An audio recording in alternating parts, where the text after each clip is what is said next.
La construction d'une tour néo-gothique dans un endroit improbable semble avoir enflammé plus d'un esprit original au début du XXe siècle, transformant le lieu en curiosité touristique. Preuve en est la tour de l'Île d'Or au large de Saint-Raphaël. Cette appellation se perd dans la nuit des temps. Les anciens ont visiblement associé l'or du soleil au rouge des roches du cap Dramont, formant un écrin alchimique naturel d'où émerge une île. Ne manquait qu'une tour qu'un certain Auguste Luto n'hésita pas à élever vers 1909. Selon la légende, la propriété du lieu lui serait tombée dans les mains par une providentielle partie de cartes dont elle était l'enjeu. Médecin à l'évidence fortuné, il entreprit de privatiser cet îlot désert en royaume où il organisa des réceptions pour des visiteurs triés sur le volet.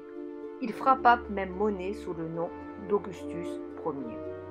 L'Île d'Or aurait inspiré le célèbre Hergé pour son 7e album L'Île Noire.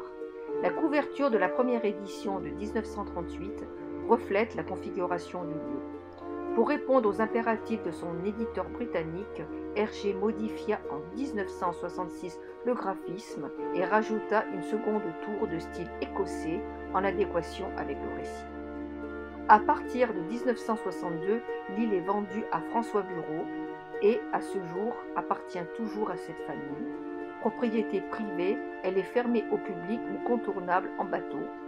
Il se pourrait que ce soit le rocher en forme de veilleur à l'ombre de la tour qui abrite désormais les cendres du monarque autoproclamé.